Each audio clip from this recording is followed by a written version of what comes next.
고1, 고2 때도 성적이 조금 안 나와서 살짝 슬럼프를 겪은 적도 있어요. 네. 그래서 실패 경험이 저도 있는데 그럴 때 제가 이겨낼 수 있었던 방법은 안녕하세요. 작가의 스몰 토크 코너입니다. 오늘은 아이들에게 롤모델이 될 만한 분을 모셔봤습니다. 오늘의 인터뷰는 유튜브 소림TV 채널을 통해서 우리 학생들에게 동기부여와 학습법에 대해서 도움을 주고 계신 공부 멘토이자 서울대생의 비밀과외의 저자 안소린 작가님입니다. 저희 시청자분들께 인사 부탁드릴게요. 네, 안녕하세요. 저는 유튜브에서 소린TV라는 공부법 채널을 운영하고 있는 안소린입니다. 네, 반갑습니다. 네, 사실 저희가 이제 학교 다닐 때 말하기와 토론이라는 같은 수업을 들었는데 이렇게 또 유튜브를 통해서 만나게 돼서 굉장히 좀 기분이 묘합니다. 선배님. 네, 그래서 우리 소개드린 것처럼 우리 안소린 작가님께서는 유튜브 소림TV를 통해서 이제 많은 학생들에게 동기부여와 학습법에 대한 도움을 주고 계신데요. 아주 다양한 또 학교들의 합격도 하시고 EBS 공부의 왕도에도 출연하시고 본인 스스로 혼자만의 방법으로 공부를 잘했던 학생으로 이제 널리 알려져 있는데 원래 좀 공부를 어릴 때 잘하는 학생이었나요? 어땠나요? 저는 초등학교 때랑 중학교 때까지는 그렇게 공부를 잘하는 학생은 아니었어요. 네. 근데 중2 말에 이제 마음의 변화가 생기면서 공부를 열심히 하기 시작해서 네. 중3 때 전교 8등까지 찍었고 고1 첫 중간고사 때 전교 4등 찍고 네. 그 다음에 차근차근 올려가서 1등까지 찍은 케이스예요. 그러면 이제 그 마음의 변화라는 게 어떤 좀 내용이었는지 조금 더 알려줄 수 있을까요? 제가 중학교 때까지는 특별한 꿈이 없었어요. 네. 원래는 피아노 치는 거 그냥 좋아해서 막연히 피아니스트가 꿈이었는데 되게 뭐 가정 형편이 그렇게 좋진 않았다 보니까 예체능 쪽으로 진짜 입시를 하려고 하면 사실 돈이 많이 들잖아요. 근데 그런 걸 감당할 수 있는 형편도 아니었고 그래서 자연스럽게 그 꿈은 접었는데 꿈 없이 시험 기간에만 벼락치기 하고 그런 식으로 적당하게 공부하다가 중2 말에 제가 학교에서 선생님께 어떤 제안을 받았어요. 너가 수학, 과학을 좋아하니까 이공계 캠프가 방학에 열리는데 한번 참여해보지 않겠니? 이렇게 제안을 하신 거죠. 그래서 그냥 재밌는데 참여해볼까? 해서 갔는데 그때 실험실 탐방을 했어요. 근데 되게 흰 실험복 입고 막 고글 쓰고 이렇게 연구하는 연구원들의 모습을 봤는데 되게 약간 심장이 뛰더라고요. 되게 멋있다라는 생각이 들어서 그때 뭐 과학자, 물리학자 이런 처음 제대로 된 꿈을 가지게 됐어요. 저희 이제 시청자분들이 학부모님들이시다 보니까 이제 작가님 스스로 보기에 공부를 학창 시절에 해나가는 데 있어서 혹은 또 작가님이 작가님만의 어떤 길을 개척하고 뭔가 자기 신뢰를 가지고 실패를 극복하는 그런 삶을 살아나가는 데 있어서 가장 좀 도움이 됐던 부모님의 역할이나 혹은 말씀이 있다면 어떤 게 있을까요? 물론 떨어지긴 했지만 잠깐 과학고 입시도 도전을 해보면서 처음 과학고라는 목표를 가지고 그거를 주변 사람들한테 알릴 때 약간 속된 말로 쪽팔린 부분도 있고 제가 너무 아무것도 아니라고 생각하는데 너무 허황된 꿈을 가진 건 아닐까 하고 좀 그런 마음이 있었는데 그 얘기를 처음 했을 때 부모님께서 이런 말씀을 해주셨어요. 우리 소린이는 과학고 당연히 갈 수 있지. 해보지도 않고 미리 겁먹고 포기하지 마라. 그때 되게 스스로 자존감, 자신감도 많이 올라가고 나도 마음 먹으면 해볼 수 있지 않을까? 그런 자신감을 갖게 된 것 같아요. 근데 한 독자분이 이런 말씀을 하셨어요.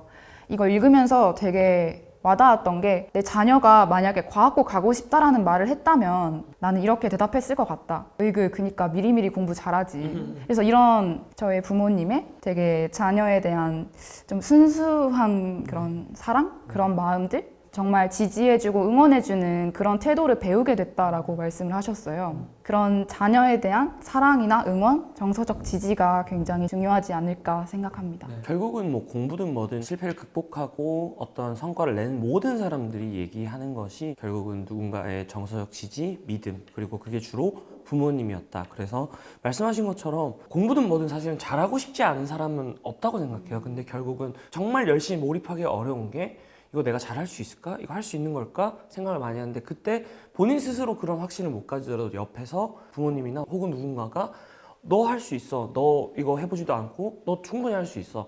그런 정서적인 지지와 믿음, 확신을 덧붙여준다면 결국은 그 어떤 믿음의 갭을 채울 수 있다고 저는 생각하거든요. 그게 바로 우리 부모님들이 해주셔야 되는 역할이 아닐까 싶습니다. 그러면 이제 그런 동기부여 측면도 있지만 부모님이 그래도 좀 잡아주거나 꼭 지키게끔 했던 습관이나 뭐 학습 태도 혹은 뭐 행동 같은 게 있다면 어떤 게 있을까요? 좀 학업적인 측면에서는 네. 제가 노는 걸 좋아하긴 해도 시험이 있으면 네. 그걸 내팽겨 치는 것보다는 그래도 나름대로 준비를 하게끔은 습관을 잡아주셨어요. 초등학교 때 막 잘 놀게 하고 그런 걸 중요시하는 분도 계시겠지만 어쨌든 시험이 있고 중요한 어떤 과제가 있을 때 스스로 노력해서 어느 정도는 그걸 대비하는 습관을 길러주셨던 것 같고요. 그리고 학업 외적인 거로는 무조건 앞장서서 뭘 다 찾아주고 떠먹여주고 학원 등록해주고 그런 거에 반대였어요. 용돈을 받고 싶으면 설거지를 해라. 설거지 하면 500원, 1000원 약간 이런 식으로 제가 주도적으로 뭔가를 해야 뭔가 제공을 해주시는 그런 것들이 스스로 좀 자기주도성을 기를 수 있도록 하게 된 계기였던 것 같아요. 그럼 다시 이제 작가님 그 공부하던 시절 얘기로 돌아가서 공부를 해야겠다는 마음을 먹고 가장 먼저 하셨던 건 뭐였어요? 인터넷에 합격 수기를 찾는 거였어요. 이제 아무래도 공부로 성공한 선배들의 현실적인 합격 수기를 읽으면 제가 참고를 많이 할 수 있겠다 싶어서 수만이 카페에 들어가 보면 합격 수기 게시판이 따로 있더라고요. 그래서 거의 다 읽었어요, 그냥. 그해, 작년, 재작년에 있는 글들을 싹 다 읽고 과학고 입시 카페에 들어가서도 자료를 많이 얻었고요. 그렇게 읽다 보면은 사실 모든 사람이 똑같은 말을 하는 건 아니지만 그래도 공통적으로 발견되는 내용들이 있더라고요. 그래서 노트를 하나 준비해서 과목별로 공부의 장기적인 계획 그거를 먼저 적어봤고요. 그 사람들의 모든 얘기를 종합해서 장기적인 계획을 세우고 그 다음 그거를 쪼개서 뭐 1년 단위 계획, 6개월, 3개월, 한 달 아니면 또 내신 대비를 따로 준비해서 내신 공부법도 과목별로 정리하고 그런 식으로 좀 저만의 체계적인 공부법을 완성하려고 했어요. 그렇게 하고 나니까 뭔가 좀 달라진 게 있었나요? 되게 막막했다면 그때는 이제 좀 막막함이 없어지고 아 내가 그래서 어떻게 해야겠다라는 게 좀 확실하게 느껴졌어요. 그래서 일단 다 실천을 했고 또 그게 저한테 안 맞는 부분도 있을 수 있잖아요. 공부법이. 그래서 공부를 해나가면서 이건 좀 나랑 안 맞는데 하는 부분은 저한테 맞게 조금씩 보완해 나가고 하는 식으로 결국에는 고1 말 때 저의 확실한 공부법을 정립할 수 있었어요. 그때 보면 내가 지향하는 목표, 어떤 이루고자 하는 결과와 에지의지 상태의 갭에서 필요한 것들을 쭉 리스트업을 해서 그걸 잘 쪼개가지고 어떻게 보면 나만의 지도를 그리고 나서 그걸 펼쳐보다 보니 이제 막막함이 줄어들고 어디로 가야 될지 알 수 있었다. 사실 어떻게 보면 스스로 성적을 끌어올렸든 원래 잘하던 학생들이었든 그렇게 지속적으로 공부를 하는 길을 찾는 데 있어서는 방금 말씀하신 그 방법들을 다 공통적으로 사용을 했던 것 같아요. 그러면 이제 공부에 몰입을 하고 열심히 했을 때 사실은 뭐 결과가 되게 잘 나오면 좋을 텐데 늘 그런 게 아니잖아요. 그렇지 않은 경우도 종종 있고 작가님도 그런 경험이 있으신가요? 네, 있죠. 중3 때는 우선 전교 8등 딱 찍고 되게 한껏 자신감이 생겨서 아, 나 좀 더 열심히 하면 더 오르겠지 했는데 전교 10등인가 11등을 하게 됐어요. 그래서 그때 되게 머리가 띵했죠. 더 열심히 했는데 왜 떨어졌지? 좀 그런 경험을 또 했었고 고1, 고2 때도 성적이 조금 안 나와서 살짝 슬럼프를 겪은 적도 있어요. 그래서 실패 경험이 저도 있는데 그럴 때 제가 이겨낼 수 있었던 방법은 학업적으로는 페인 분석이었어요. 그냥 기분 나빠하고 넘어가는 게 아니라 정말 철저하게 제가 실패한 이유를 분석한 거죠. 그래서 시험지 분석을 먼저 했는데 과목별로 제가 문제 푼 흔적이 있는 그 실제 시험지 있잖아요. 그걸 버리지 않고 잘 모아뒀다가 시험 본 그 당일에 거의 분석을 했어요. 그때 기억이 휘발되지 않으니까. 그래서 틀린 문제 하나하나 다시 풀어보고 그리고 내가 틀린 문제에 대해서 해설지 읽어보고 뭐 관련 개념을 다룬 인강도 보고 하면서 내가 왜 틀렸을까? 교과서에 지엽적인 암기가 부족했다든지 아니면 개념에 대해 좀 착각하고 있는 게 있었다든지 그런 이유들을 구체적으로 분석하고 다음 시험에서 비슷한 잘못을 하지 않기 위해 나는 무엇을 보완해야 하는가 이걸 철저히 분석했고요. 멘탈적으로는 이런 실패 경험을 통해서 겸손함을 배웠던 것 같아요. 제가 공부를 열심히 하고 그만큼 성적이 잘 나왔을 때는 좀 자만함을 나도 모르게 가지게 되는 경우도 있는데 그렇게 크고 작은 어떤 실패 경험을 통해서 아, 진짜 내가 더 겸손해야겠구나. 나보다 진짜 똑똑하고 대단한 친구들이 많은데 더 겸손한 마음을 가지고 진짜 미친 듯이 공부를 해야겠구나. 그런 마인드를 가졌어요. 그러니까 어떻게 보면 사실은 그게 다 같은 연장선인데 결국 피드백하고 스스로 되돌아보면서 자기 스스로 객관적으로 바라보는 노력. 그래서 실제로 제가 너무 공감되는 게 그 공부 마스터 플랜이라는 책을 쓰면서 100명 서울대 학생들 100명을 인터뷰했는데 놀랍게도 시험이 끝난 그 주에 시험지를 피드백했다는 응답이 80% 가까이. 그래서 말씀하신 대로 이 시험지를 분석하는 것이 사실은 나의 페인을 분석하는 가장 좋은 방법이다라고 볼 수 있을 것 같아요. 소린TV에서 이제 다양한 학습법이나 공부 고민에 대한 답을 해주잖아요. 가장 학생들이 많이 본 컨텐츠가 어떤 것들이 있나요? 조회수 1위는 영단어 암기법 영상인데요. 그냥 제가 실제로 실천했던 영단어 암기법인데 네. 간단히 말씀드리면 단어장이 데이별로 나눠져 있잖아요. 단어가. 그래서 무작정 외우기 시작하는 게 아니라 우선 그 데이 가장 첫 페이지에 이날 배울 단어가 영어 단어만 되게 리스트처럼 이렇게 쭉 나와 있거든요. 네. 그래서 그 페이지를 보면서 내가 뜻을 써봤어요. 그래서 알고 있는 단어인지 모르는 단어인지를 네. 한번 확인해줬고 네. 모르는 단어의 경우는 넘겨서 해당 단어의 별표 하나를 옆에 쳐줬어요. 제가 영단어 공부할 때 별표가 되게 중요했는데 이게 단어의 중요도거든요. 그래서 몰랐던 단어는 더 집중해서 외워야 되기 때문에 별표 하나 치고 시작을 했고요. 그 다음에 단어 암기 본격적으로 하는데 이제 영단어를 눈으로도 보고 또 손으로도 뜻도 써보고 발음도 해보고 영어 사전에 쳐봐서 원어민 발음 들어보기도 하고 최대한 오감을 활용해서 효과적으로 암기하려고 했고요. 그다음 예문이 되게 중요하잖아요. 그래서 단어장에 예문이 하나씩 나와 있어요. 그래서 예문을 반드시 체화를 했는데 그러니까 체화라고 하면 그냥 쓱 읽고 넘어가는 게 아니라 그것도 의미까지 내가 제대로 좀 내면화를 하고 그거를 한글 뜻으로 나왔을 때 그 문장을 말할 수 있는 정도로 좀 반복해서 공부를 했는데요. 문장이 좀 와닿지 않고 어려운 경우가 있어요. 그런 경우에는 영어 사전에 그 단어를 직접 검색해서 가장 간단하면서도 의미가 잘 와닿는 문장 하나를 찾아서 단어장에 적었어요. 그래서 그 예문으로 공부를 했고 이런 식으로 조금 다른 친구들보다는 좀 주도적으로 좀 공부를 하려고 노력을 했고요. 단어장 그 단어 페이지 뒤에 복습 테스트가 있어요. 그래서 테스트 보고 틀린 단어는 또 해당 단어에 별표 추가해주고 그리고 3일 기준 누적 복습을 해서 예를 들어 데이 12를 오늘 공부해야 한다라고 하면 10, 11에 대해 복습을 해주고 11을 본격적으로 공부하는데요. 10, 11은 내가 별표 친 단어들만 쭉 보는데 손으로 가리거나 셀로판지로 가려서 내가 뜻만 말로 해봤어요. 그래서 말이 또 막힌다 그러면 별표 또 추가.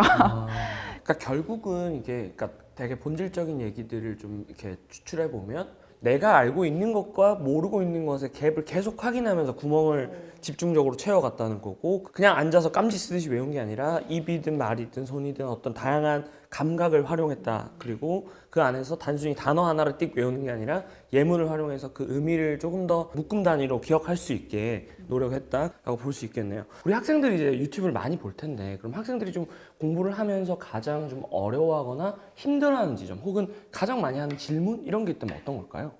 아무래도 공부법에 대한 질문을 가장 많이 받아요. 왜냐면은 내신이라고 쳐도 최근에 내신 경향을 보면 옛날엔 뭐 교과서만 달달 암기해도 어느 정도 성적이 잘 나왔다면 요즘은 프린트물, 뭐 부교재, 그리고 외부 지문, 그리고 아예 정해지지도 않은 생판 모르는 지문 같은 것도 많이 나와서 그걸로 변별력을 갖추는 추세거든요. 그래서 혼자 공부를 하려면 그런 것들을 대비하는 게 굉장히 어려워요. 그래서 좀 그런 공부법에 대해서 많이들 질문을 하더라고요. 그럼 그럴 때 보통 작가님 어떻게 답을 해주시나요? 저도 내신 공부했던 그런 경험들을 되살려서 혼자서 공부할 때 뭐 어떤 사이트에서 자료를 얻었는지 뭐 무슨 문제집을 몇 번 풀었는지 이런 거 되게 구체적으로 알려주려고 하고 있어요. 그럼 이제 공법에 대한 얘기를 좀 하고 있는데 이번에 쓰신 이 서울대생의 비밀가회라는 책에도 6가지 공부 기술을 이제 적어주셨어요. 그래서 그 중에서 좀 초등이나 중등생이 적용할 만한 꼭 요것만큼 기억했으면 좋겠다라고 생각할 만한 공부 방법, 기술 한 가지만 소개해 주신다면. 한 가지를 소개를 해드리자면 제가 공부의 알고리즘을 하나의 요약표로 제시를 했거든요. 어떤 과목을 공부하든 반드시 적용되는 4단계 과정을 네. 그 도표로 축약을 한 건데요. 네. 이거는 좀 초등학생, 중학생들도 잘 염두에 두고 공부하면 좋을 것 같아요. 말씀을 드리면 첫 번째 단계는 개념 학습, 두 번째는 개념 체화, 세 번째는 문제풀이, 네 번째는 오답 정리인데요. 여기서 개념 체화를 좀 강조하고 싶어요. 네. 제가 이 2개를 왜 따로 이야기를 했냐면 개념 학습, 그 다음 바로 문제풀이로 넘어가는 학생들이 90% 이상이에요. 그냥 글자 써 있는 거 쭉 읽고 이해가 안 되는 부분이나 납득이 안 되는 부분이 있어도 억지로 그냥 머리에 우겨 넣고 그냥 그렇다고 하니까 뭐 맞겠지 하고 암기하고 넘어가고 이런 경우가 많더라고요. 근데 저는 개념 체화를 굉장히 중시하는데 왜냐하면 공부를 하다가 진짜 이해가 안 되는 부분이 반드시 있잖아요. 그리고 수학 같은 것도 개념 처음 접할 때 이게 왜 이렇게 되지? 나는 이해 안 되는데 이런 부분이 있는데 그 스스로 든 질문을 반드시 해결하고 넘어가셨으면 좋겠어요. 예를 들면 제가 중학교 때 이항 개념을 처음 배웠을 때 되게 이해가 안 됐어요. 등식에서 한 변에 있는 항을 다른 변으로 옮길 때 부호가 바뀌잖아요. 너무 이해가 안 되는 거예요, 그때. 그래서 계속 생각하고 그거를 집에서도 계속 끄적여보고 수학 선생님께도 찾아가서 이거 아니지 않냐고, 제가 풀어보면 이렇게 되는데 이거 아니냐고. 그때는 되게 제가 엄청난 수학의 비밀을 발견한 줄 알았어요. 교과서에선 그렇게 알려주는데 사실 이거다. 잘못 생각한 건데. 근데 어쨌든 선생님이 막 친절하게 설명해 주시면서 다시 팩폭 맞고 근데 그렇게 계속 납득이 안 되는 거는 계속 질문하고 내가 생각하기엔 이런데 사실은 이런 거다 이렇게 계속 교정하는 단계를 거치다 보면 개념이 확실하게 체화가 되고 굳이 암기하지 않아도 그게 자연스럽게 머릿속에 들어오더라고요. 수학 과목뿐만 아니라 뭐 과학이든 어떤 과목이든 그렇게 하나의 의문점도 남지 않도록 뭐 인터넷에 검색해 본다든지 선생님께 질문한다든지 그렇게 적극적으로 스스로 질문을 해결하려는 태도를 갖추면 좋겠어요. 그러면 그 또 책에 보니까 공부하는 학생들이 사실은 뭐 문제집을 똑같이 풀어도 성적이 제각각인 경우들이 많은데 책을 보니까 이제 그 문제풀이의 기술이 있다고 또 말씀해 주셨어요. 어떤 걸까요? 여러 가지 내용을 담았는데 그냥 몇 가지만 말씀을 드릴게요. 네.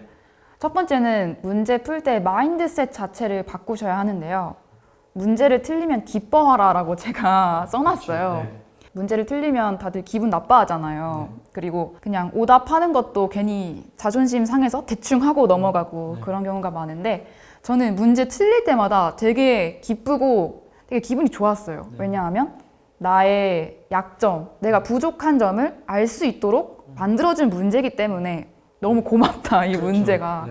그런 식으로 문제에 접근하는 마인드셋 자체를 바꾸시면 문제집을 한 권을 풀어도 훨씬 배워가는 게 많고요. 그리고 보통 문제집 한 권을 푼다라고 하면 처음부터 끝까지 한 번 싹 풀고 채점하고 틀린 문제는 답지 보고 넘어가고 이 과정으로 끝이 나는데요. 저는 그 문제집의 모든 문제를 내가 맞힐 수 있는 실력이 될 때까지 그 문제집을 반복해서 풀었어요. 처음 딱 풀었을 때 맞은 문제는 그냥 넘어가지만 내가 헷갈렸던 문제나 못 푼 문제, 아예 모르겠는 문제들은 2차로 다시 한번 풀어줬고요. 새로운 노트에다가 수학 같은 경우는.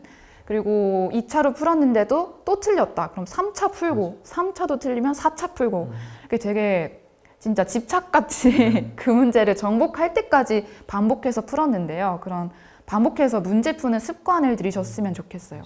결국 문제집은 틀리기 위해서 푸는 거고 동시에 이 문제집을 푸는 과정 전체를 통해서는 더 이상 그 문제집 안에 내가 풀지 못하는 틀리는 문제가 나오지 않게끔 하는 것이 이 문제집을 활용하는 목표다라고 볼 수 있겠네요. 그럼 이번에 출간하신 이 서울대생의 비밀과외라는 책은 좀 어떤 학생들에게 어떤 도움을 주기 위해 쓴 책이라고 볼 수 있을까요? 제가 학원이나 과외의 도움을 받지 않고 공부한 모든 공부 노하우와 경험을 녹여낸 책이기 때문에 기본적으로 사교육을 굉장히 충분하게 받지는 못하는 학생들이 이 책을 읽으면 이게 공부 가이드가 되어줄 수 있다고 생각을 해요. 그리고 학원을 다니고 있어도 혹은 과외를 하고 있어도 이 책의 내용이 또 굉장히 도움되는 내용이 많기 때문에 내가 공부하는 것에 대해 조금 확신이 없다, 잘하고 있는지 잘 모르겠다 하는 친구들은 이 책을 읽어보시면 도움이 많이 될 거예요. 그럼 마지막으로 작가님께서는 이제 본인만의 공부법으로 자기주도 학습을 어떻게 보면 이뤄낸 학생들의 공부 멘토인데, 학생이셨던 입장에서 자기주도 학습을 위해서 학부모님께서 학생들에게 이것만큼은 좀 해주셨으면 좋겠다, 마지막으로 해주실 말씀이 있다면? 앞에서 너무 이끌어주기보다는 뒤에서 묵묵히 받쳐주시는 역할을 해주셨으면 좋겠어요. 어릴 때부터 정말 학생들은 별 생각 없고 그냥 놀고 싶고 한데도 굉장히 타이트하게 이렇게 학생들을 이끌어 가시는 부모님들도 뵀었어요. 많은 경우가 또 그랬고요. 근데 너무 어릴 때부터 이렇게 확 잡고 계속 끌어주고, 학생은 별 생각 없는데 이 학원 다니라 저 학원 다니라 너무 주도적으로 다 하시는 부모님 밑에서 자란 친구들의 경우는 되게 좀 수동적이다? 태도가?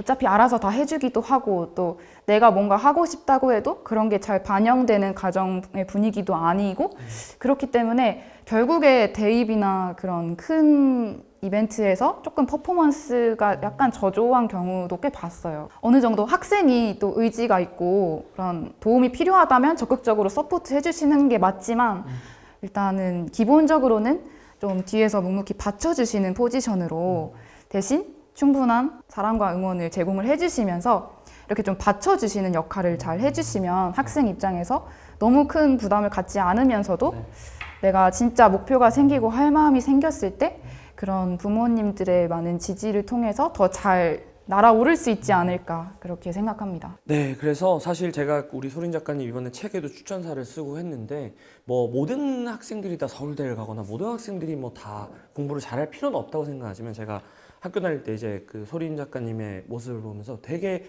성실하시고 매사에 최선을 다하는 모습을 봤는데, 결국 뭐 공부 성적을 떠나서라도 그런 삶의 태도는 어디에서나 필요한 거라고 생각했고, 그래서 이제 추천도 쓰고 오늘 또 이야기를 통해서 쭉 이야기를 들어봤는데요. 우리 아이들이 오늘의 이야기를 통해서 또 이 책을 통해서 결국은 내가 매사에 성실하고 최선을 다하는 그 삶의 태도를 우리 소린 작가님의 이야기를 통해서 배워갔으면 좋겠습니다. 저희는 다음번에 또 좋은 컨텐츠로 찾아뵙도록 하고요. 지금까지 조 작가 소린TV였습니다. 감사합니다.